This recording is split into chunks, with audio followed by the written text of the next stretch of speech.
अगर हम बात करेंगे बजट की, तो बजट क्या है, बजट के बारे में हम आपको डिटेल में बताएंगे बजट क्या होता है। जैसे बजट, बजट शब्द फ्रेंच भाषा की बूजेट से बना है। जिस देखिए बजट जो शब्द है, बजट जो शब्द है ये बूजेट शब्द से बना है, ठीक है, ये बूजेट शब्द से बना है, बूजेट शब्द से बना है, जिसका अर्थ होता है जैसे चमड़े का थैला, ठीक है, जो चमड़ा होता है, चमड़ा, इसका थैला, इसे कहते हैं बजट, यानी उसी को कहते हैं थैले को। ब्रिटिश प्रधानमंत्री रॉबर्ट वालपोल संसद में चमड़े का थैला लेकर पहुंचे। जो ब्रिटिश प्रधानमंत्री रॉबर्ट वालपोल थे, संसद में जब आए हुए थे, वो जब बजट पेश हुआ था तो वो चमड़े का थैला लेकर पहुंचे थे। यहीं से बजट की उत्पत्ति मानी जाती है। यहाँ से अगर बजट की शुरुआत होती है तो यहीं से बजट की शुरुआत होती है, यहीं से। भारत में बजट प्रणाली की शुरुआत 1860 में कैनी के द्वारा की गई थी, यानी कि भारत में बजट की शुरुआत जो है भारत में कैनी के द्वारा की गई थी। अब भारत का पहला बजट जेम्स विलियन के द्वारा पेश किया गया था। अगर क्वेश्चन बनता है कि भारत का पहला बजट, ये बहुत इंपॉर्टेंट क्वेश्चन है, इस पे मैं ब्लैक कलर से लिखे दे रहा हूँ, बहुत इंपॉर्टेंट क्वेश्चन है कि भारत का पहला बजट किसके द्वारा पेश किया गया था, तो जेम्स विलियम के द्वारा पेश किया गया था भारत का पहला बजट, ठीक है। इसके बाद में जेम्स विलियम के द्वारा भारतीय बजट व्यवस्था का संस्थापक माना जाता है। जेम्स विलियम को भारतीय बजट व्यवस्था का संस्थापक माना जाता है, ठीक है। इसका ये मतलब होता है, माना जाता है। स्वतंत्र भारत का पहला बजट आर.के. खड़गमुशर शेट्टी के द्वारा, ठीक है, शेट्टी के द्वारा पेश किया गया था, ठीक है, आर.के. खड़गमुशर शेट्टी के द्वारा, ठीक है।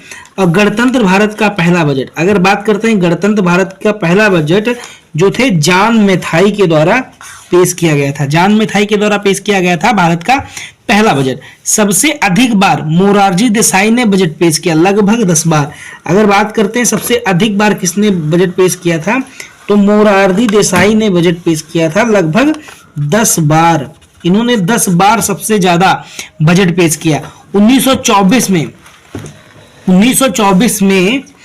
ठीक है, 1924 में आवर्तक कमेटी के अनुसार पर आम बजट और रेलवे बजट को अलग अलग पेश किया गया, ठीक है। 1924 में अकवर्स कमेटी के अनुसार आम आय बजट को और रेलवे बजट को अलग अलग पेश किया गया था, ठीक है। किस कमेटी के द्वारा? अकवर्थ कमेटी के द्वारा, ठीक है, अकवर्थ कमेटी के द्वारा, याद रखना, ठीक है। 2017 में पुनः रेलवे बजट को देखो, रेलवे बजट को और आम बजट को, आय बजट को, दोनों को फिर से पुनः एक साथ में पेश किया गया था, ठीक है। हेमवती नंदन, ठीक है, हेमवती नंदन घुगुड़ा जोशी और केसी योगी वित्त मंत्री होते हुए भी एक बार भी ये बजट पेश नहीं कर पाए, ठीक है। इसके बाद में हम बजट के घटक के बारे में जानकारी लेंगे कि बजट के घटक क्या होते हैं, ठीक है। बजट के घटक क्या होते हैं, बजट के घटक के बारे में हम बताएंगे आपको। बजट के घटक के बारे में बात करेंगे। जैसे सबसे पहली बात है कि 2 टाइप के बजट के घटक होते हैं। सबसे पहला बजट है राजकोषीय बजट, ठीक है, राजकोषीय बजट। इसका दूसरा है पूंजी बजट, ठीक है, दूसरा बजट है पूंजी बजट। और राजकोषीय बजट को यानी राजस्व बजट को कितने भागों में बांटा गया? 2 भागों में, राजस्व प्राप्तियां और राजस्व आय, ठीक है। और पूंजी बजट को पूंजीगत प्राप्तियां और पूंजीगत व्यय, ठीक है, इसको हमने 2 भागों में बांटा। अब हम बात करेंगे राजस्व, ठीक है, प्राप्तियां क्या होती हैं, राजस्व प्राप्तियां क्या होती हैं। राजस्व प्राप्तियां के बारे में हम बात करेंगे। राजस्व प्राप्तियां के बारे में हम बात करेंगे सरकार की वह आय, ठीक है। राजस्व प्राप्तियां क्या कहता है? सरकार की वह आय जिसके लिए सरकार को कोई भुगतान नहीं करना होता है, जैसे करों के रूप में आए, जुर्माना या शुल्क के रूप में आए। जैसे करों के रूप में आए, जैसे किसानों से कर्जा लिया जाता है, उसमें कर्जा लेते हैं, उसमें सरकार कोई भुगतान नहीं करती है। कर्जा लेने में जैसे जो उसका ब्याज होता है, वो जो सरकार लेती है उसका कोई सरकार वापस नहीं करती, ब्याज ले लेती है, उसके बाद में उसका भुगतान नहीं केवल करती, केवल कर्जा उसका देती, लेकिन ब्याज उसका फ्री का आता रहता है। इसीलिए जैसे जुर्माना या शुल्क, जैसे आपका गाड़ी का चालान होता है उसी के अकॉर्डिंग जुर्माना या शुल्क भी लिया जाता है। ठीक है, इसके बाद में हम आपको बात करें राजस्व व्यय की। राजस्व व्यय क्या होता है, जैसे कि सरकार के ऐसे खर्चे। ठीक है, राजस्व व्यय की बात करेंगे। राजस्व व्यय क्या होता है, तो सरकार के ऐसे खर्च जिसमें किसी नई संपत्ति का निर्माण नहीं होता है, जैसे सरकारी कर्मचारी को दिया गया वेतन, लोगों को दी गई पेंशन या छात्रवृत्ति, इसे राजस्व व्यय कहते हैं। ठीक है, बजट का ये दूसरा होता है पार्ट में जो राजस्व व्यय होता है उसको बताते हैं।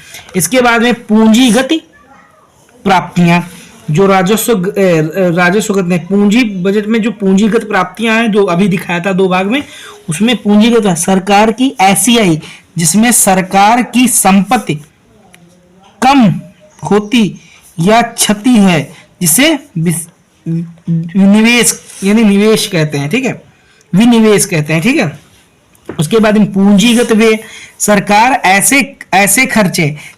के ऐसे खर्चे जिसमें सरकार की संपत्ति बढ़ती है, जैसे रेलवे निर्माण, सड़क निर्माण और लोन देना आदि, ये सब सरकार के ऐसे खर्चे हैं।